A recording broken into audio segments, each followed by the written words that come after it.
भगवान, इस जमीन को क्या हो गया है? जितनी बार कुदाल मारता हूँ बस धूल ही उड़ती है। लगता है मेरी किस्मत भी इस मिट्टी की तरह सूख गई है।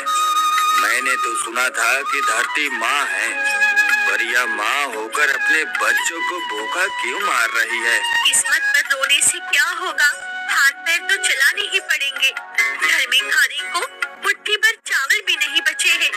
बर्तन भी एक दूसरे से टकराकर शोर मचाते हैं कि हम खाली है। अगर आज कुछ नहीं मिला तो रात को पानी पीकर ही सोना पड़ेगा, और वो मटका भी अब जवाब दे रहा है।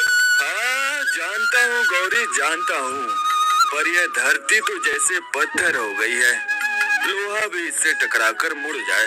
गोपाल ने पूरी ताकत लगाकर जमीन खोदी। कुछ फीट नीचे उसकी कुदाल एक धातु की चीज से टकराई। धूल हटाने पर वहाँ एक बड़ा पुराना पीतल का घड़ा दिखाई दिया। वो देखने में साधारण था, लेकिन उस पर अजीब सी चमक थी। गोपाल ने उसे बाहर निकाला। देखो गौरी, एक घड़ा, कितना भारी है यह। देख रही हो इसकी चमक? मिट्टी में दबा था फिर भी मैला नहीं हुआ। घड़ा? खाली घड़े का हम क्या करेंगे? मैं सोच रही थी कि शायद कोई पुराना सिक्का मिल जाए, और तुम एक कबाड़ निकाल लाए हो। खाली है, बिल्कुल खाली। लो, मेरा गमछा भी इसमें रख दिया। अब हाथ खाली रहेंगे तो कुएं से पानी खींच सकूंगा। चलो घर चलते हैं। यह घड़ा बेचने पर शायद कबाड़ी वाला 2-4 रुपए दे दे। शाम की सब्जी का इंतजाम हो जाएगा। रुको गोपाल, जरा इधर देखो। तुम्हारी आंखों को क्या हो गया है? तुम अभी घड़े में अपना गमछा डाला था ना, तो घड़े के अंदर 2 गमछे कैसे दिख रहे हैं? मेरी आंखों पर धूप का असर है या सच में जादू है? गोपाल और गौरी हैरानी से घड़े के अंदर देख रहे थे। गोपाल ने डरते डरते हाथ डाला और एक गमछा निकाला, लेकिन घड़े के अंदर अब भी एक गमछा पड़ा था। उसने दूसरा भी निकाल लिया। अब उसके हाथ में तो बिल्कुल एक जैसे पुराने गमछे थे। ये क्या माया है? अरे मैंने तो एक ही डाला था, यह दूसरा कहाँ से आया? और देखो ना, दोनों में वही छेद है जो मेरे गमछे में था, हूबहू एक जैसे। ये तो चमत्कार है गोपाल, समझ नहीं रहे? ये कोई साधारण घड़ा नहीं है। इसमें जो भी डालो वो 2 गुना हो जाता है। भगवान ने छप्पर फाड़ कर दिया है। जरा रुको, मेरे पास एक बचा हुआ सिक्का है, इसे डालो। पर अगर यह गायब हो गया तो हमारे पास यही आखिरी सिक्का है। अगर यह चला गया तो सेठ करोड़ी मल हमारी खाल खींच लेगा। अरे डालो तो सही, डरपोक कहीं के। जब फटा हुआ गमछा वापस आ गया तो सिक्का भी आ जाएगा।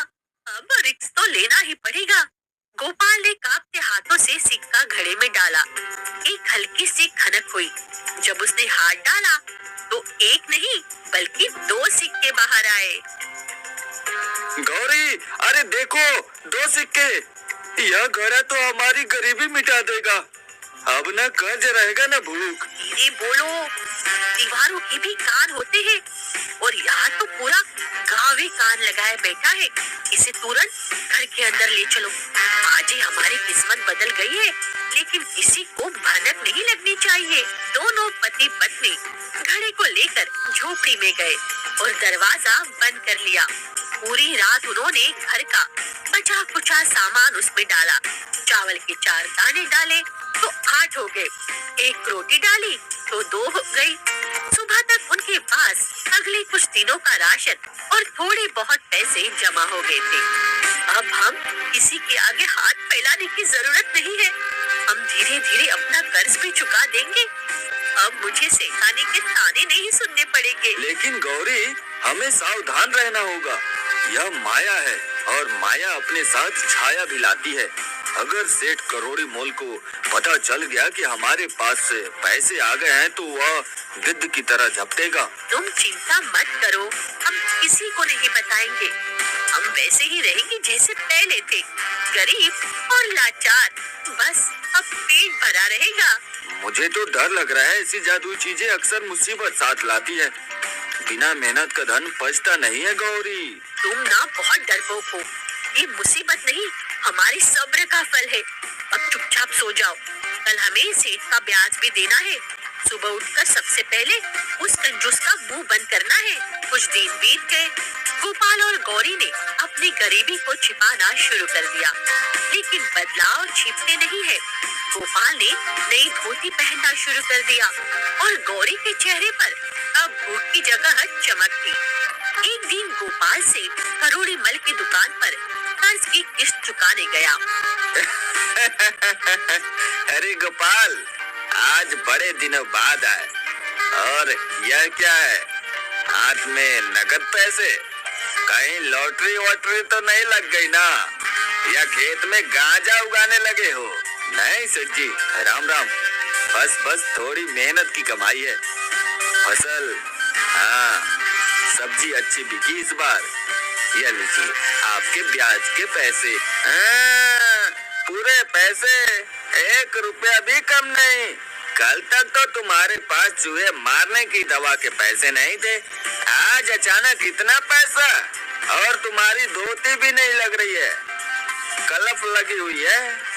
दाल में कुछ काला है गोपाल। वो ससुराल से मदद मिली थी थोड़ी, साले साहब की नौकरी लग गई है। मैं चलता हूँ सेठ जी, खेत में काम है। मालिक, उसकी बात में दम नहीं है। इसके साले साहब तो खुद पिछले महीने मुझसे बीड़ी के पैसे मांग रहे थे, उन्हें मदद क्या देंगे?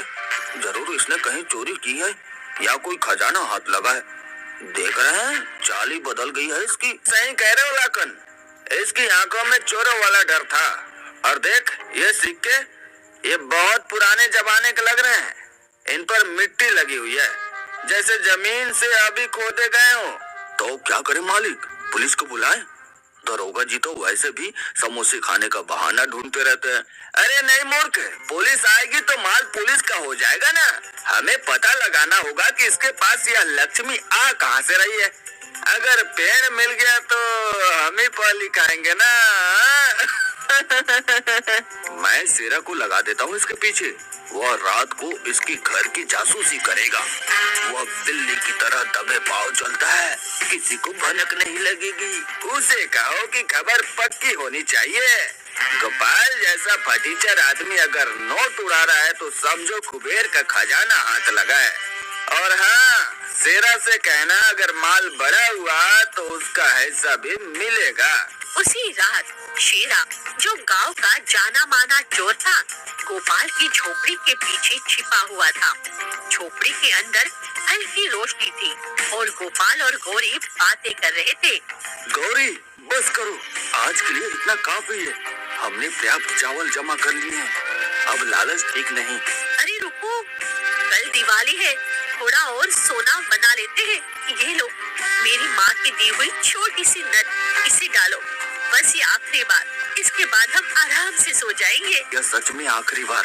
मेरा दिल जोर जोर से धड़क रहा है। शेरा ने झिरी से देखा कि गोपाल ने एक सोने की नट घड़े में डाली और तुरंत 2 नट बाहर निकाल ली। शेरा की आंखें फटे की फटी रह गई। वो अपनी सांस रोके सब देख रहा था। अरे बाप रे, यह तो जादू ही है। साला मैं यहाँ छोटी मोटी चोरी में जान जोखिम में डालता हूँ और कुत्तों से कटवाता हूँ, और इसके पास तो नोट छापने की मशीन है रे बाबा। अरे एक डालो तो 2 निकालो। यह घड़ा तो अब मेरा होकर ही रहेगा। आज रात ही मेरी गरीबी की छुट्टी हो जाएगी रे बाबा। आधी रात को शेरा ने गोपाल के घर से जादुई घड़ा चुराया और उसे सीधे सेठ करोड़ी मल के पास ले गया, जहाँ उसने सिक्का 2 गुना करके घड़े का चमत्कार दिखाया।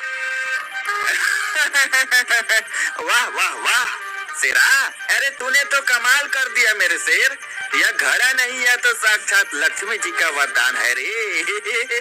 अब मैं इस दुनिया का सबसे अमीर आदमी बन जाऊंगा। हाँ, टाटा बिरला सब पानी भरेंगे मेरे आगे। मालिक, पहले इसे अच्छे से जांच लेते हैं, कहीं कोई आंखों का धोखा तो नहीं, बंगाली जादू तो नहीं है? तुझे हर चीज में धोखा ही दिखता है, इसलिए तू आज तक मुनीम है और मैं सेठ। देख नहीं रहा, अपनी आंखों के सामने सिक्का दोगुना हुआ है। जा अपनी तिजोरी से सबसे बड़ा वाला हार लेकर आ। आज इस कमरे को सोने से भर देंगे। मालिक, मेरा हिस्सा आपने कहा था। अरे मिलेगा भाई मिलेगा, इतना मिलेगा कि तू गिन नहीं पाएगा। पहले घड़ी को काम तो करने दे, मशीन गर्म होने दे जरा। लखन, लाओ हार, जल्दी कर। सेठ ने हार घड़े में डाला और 2 हार निकाल लिए। खुशी के मारे वो पागल हो गया। उसने अपनी पगड़ी, अपनी अंगूठियां सब कुछ डालना शुरू कर दिया। कमरा सामान से भर गया। मालिक, बस कीजिए, इतना सोना रखने की जगह नहीं है, तिजोरी भर जाएगी और यह घड़ा भी अब भर गया लगता है। अरे चुप कर मनहूस, अभी तो शुरुआत है। लालच का कोई अंत नहीं होता। मुझे देखना है कि यह घड़ा कितना गहरा है। क्या इसमें मैं अपनी बड़ी तिजोरी डाल सकता हूँ? अगर तिजोरी दुगनी हो गई तो मजा आ जाएगा। हाँ। लालच में अंधे होकर सेठ घड़े के ऊपर झुक गया, ये देखने के लिए कि वो अंदर से कितना गहरा है। उसका पैर फिसला और वो संतुलन खो बैठा। धड़ाम! सेठ करोड़ीमल सीधे उस बड़े से घड़े के अंदर गिर गया। मालिक, अरे गजब हो गया। और मर गया बुड्ढा, अब हिस्सा किससे मांगो? तुम दोनों खड़े क्या देख रहे हो? मुझे बाहर निकालो। यह घड़ा तो अंदर से बहुत गहरा है। अरे मेरी जान निकल गई अभी। लखन और शेरा ने दौड़कर सेठ को बाहर खींचने की कोशिश की। उन्होंने सेठ का हाथ पकड़कर उसे बाहर खींचा। सेठ बाहर आया हाफता हुआ। तभी घड़े के अंदर से एक और आवाज आई। अबे गधे, मेरा हाथ पकड़, मैं अंदर हूँ। यह बाहर वाला 2 रुपया है। यह किसकी आवाज है? यह गधे तो मालिक मुझे ही बोलते हैं। लखन और शेरा ने फिर से हाथ डाला और एक आदमी को बाहर निकाला। अब कमरे में 2 सेठ करोड़ीमल खड़े थे, बिल्कुल एक जैसे। वही कपड़े, वही शक्ल और वही गुस्सा। कमरे में सन्नाटा छा गया। दोनों सेठ एक दूसरे को घूर रहे थे। लखन और शेरा की तो सिर की पिट्टी गुम हो गई थी। तू कौन है 2 रुपया? मेरी शकल लेकर यहाँ क्या कर रहा है? मेरी दुकान हड़पने आया है? अबे वो ढोंगी, मैं असली सेठ करोड़ीमल हूँ। तू इस जादुई घड़े की पैदाइश है। लखन, इस धोखेबाज को पकड़ और पुलिस के हवाले कर। इसने मेरा रूप चुराया है। मालिक, अरे मैं किसकी बात मानूं? आप दोनों तो एकदम एक जैसे हैं। दोनों की नाक पर वही मस्सा है और दोनों की सांसों से वही हिंग की बदबू आ रही है। अरे मूर्ख, मैं असली हूँ। याद नहीं कल तूने मुझे बही खाते में घोटाला करना सिखाया था कि कैसे रामलाल के ब्याज पर ब्याज लगाना है? झूठ, वह तू नहीं मैं था। मैंने तुझे सिखाया था कि घी में डालडा कैसे मिलाना है। और शेरा, तूने ही तो यह घड़ा चुराया था। इसे मार। अरे पगार कौन देगा? जो पगार देगा मैं उसी की तरफ हूँ। यह तो बढ़िया तमाशा हो गया रे भाई। मैं दुगना पैसा दूंगा, उसे मार। मैं चौगुना दूंगा, उसका सिर फोड़ दे। ए भाई, तू बोली लगा, आज तो लक्ष्मी छप्पर फाड़ के बरस रही है रे। दोनों सेठों के बीच हाथापाई शुरू हो गई और शोर सुनकर गांव वाले जमा हो गए। मामला मुखिया तक पहुंचा और अगली सुबह पंचायत बैठी। वहां बीच में रखे जादुई घड़े गोपाल और 2-2 सेठों को देखकर मुखिया समेत पूरा गांव चकरा गया। अब भाई, यह तो बड़ी विचित्र समस्या है। दोनों सेठ अपने आप को असली बता रहे हैं और दोनों के पास हर सवाल का जवाब है। दोनों को पता है कि किसकी भैंस कब ब्याही थी। गोपाल, यह घड़ा तुम्हारे खेत से मिला था। जी मुखिया जी, यह घड़ा मेरा है। शेरा ने इसे मेरे घर से चुराया था। मेरी गरीबी का मजाक उड़ाने के लिए भगवान ने यह इम्तिहान लिया था। झूठ, यह घड़ा मेरा है। यह पुश्तैनी है। मेरे परदादा इसे काबुल से लाए थे। बकवास बंद कर। यह घड़ा मेरा है। मैंने इसे पिछले साल बनवाया था। मैं रसीद दिखा सकता हूँ। शांत हो जाओ। एक कहता है परदादा लाए थे, दूसरा कहता है बनवाया था। अरे तुम दोनों ही झूठे हो। गोपाल, तुम ही इस घड़े के असली मालिक हो। तुम ही बताओ कि इस मुसीबत का क्या हल है? असली सेठ कौन है? मुखिया जी, यह घड़ा साबित है। यह चीजें तो दोगुनी कर देता है, लेकिन यह नहीं देखता कि वो चीज अच्छी है या बुरी। इसने सेठ जी के लालच को भी दुगना कर दिया और अब खुद सेठ जी को भी एक सेठ से गांव परेशान था, अब दो दो खून चूसेंगे। ओ फकीर, ज्ञान मत दे, बता असली कौन है, वरना तेरी जमीन जब्त कर लूंगा। इसका फैसला तो बस एक ही तरीके से हो सकता है। क्या तरीका है? अरे जल्दी बताओ, मेरे सिर में दर्द हो रहा है इन दोनों को देखकर। जो भी असली सेठ होगा वो अपने धन का आधा हिस्सा गांव के गरीबों में बांटने का साहस रखता होगा। नकली आदमी तो सिर्फ बनावटी बातें करेगा, लेकिन असली सेठ के अंदर शायद कहीं न कहीं इंसानियत बची हो। क्या आधा धन? मैं एक फूटी कौड़ी नहीं दूंगा, यह मेरी मेहनत की कमाई है। पागल हो गया है क्या तू? बिल्कुल नहीं, मैं क्यों दूं? मैं तो इनका भी धन छीन लूंगा। मुफ्त का माल चाहिए इन्हें, मार जाऊंगा पर पैसा नहीं दूंगा। लो भाई, अरे दोनों ही असली नहीं, दोनों का स्वभाव एक जैसा, कंजूस और लालची है। कंजूसी में कोई मिलावट नहीं है। अब क्या करे गोपाल? मुखिया जी, अगर ये दोनों रहे तो गांव का खून चूस लेंगे। एक सेठ ही काफी था तो दो तबाही मचा देंगे। यह लालच का जहर दोगुना हो चुका है। स्थिति बेकाबू होती जा रही थी। दोनों सेठ अब लाठी लेकर एक दूसरे को मारने पर उतारू थे। गोपाल ने देखा कि लालच ने कैसे इंसानों को जानवर बना दिया है। उसने पास ही पड़ा एक पत्थर उठाया। रुक, अरे तू क्या कर रहा है? खबरदार जो मेरे घड़े को हाथ लगाया। मैं इस पाप की जड़ को ही खत्म कर रहा हूँ। सेठ जी, यह घड़ा वरदान नहीं, अभिशाप है। इससे पहले कि कोई उसे रोक पाता, गोपाल ने वो भारी पत्थर पूरी ताकत से जादुई घड़े पर दे मारा। एक जोरदार धमाका हुआ, घड़ा चकनाचूर हो गया। जैसे ही घड़ा टूटा, एक अजीब सी आंधी उठी, धुआं छटा तो सबने देखा कि वहाँ केवल एक ही सेठ करोड़ीमल खड़ा था।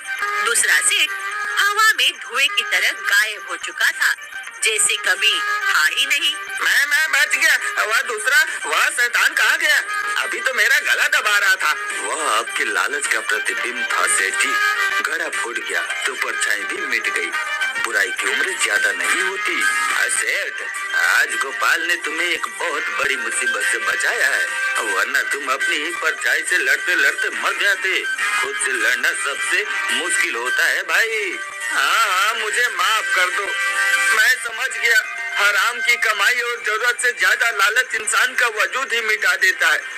मुझे लगा था मैं दो हो जाऊंगा तो दो गुना अमीर हो जाऊंगा, पर यहाँ तो जान पर बनाई। मालिक, लगे हाथ मेरी तनख्वाह भी बढ़ा देते तो। चुप कर, अभी पूरी तरह सुधरा नहीं हूँ मैं। जो सुकून पसीने की कमाई में है वो इस घड़े में नहीं था। हमें वो घड़ा चाहिए ही नहीं था। सुकून की एक रोटी लालच के 100 पकवानों से बेहतर है। कम से कम रात को डर के मारे जागना तो नहीं पड़ेगा। गोपाल ने वो टूटे हुए घड़े के टुकड़े जमीन में वापस गाड़ दिए। उस दिन के बाद गोपाल और गौरी ने फिर कभी किसी जादुई चमत्कार की उम्मीद नहीं की। उन्होंने मेहनत की और मजे की बात ये रही कि उस साल बारिश अच्छी हुई और गोपाल की बंजर जमीन पर भी सोना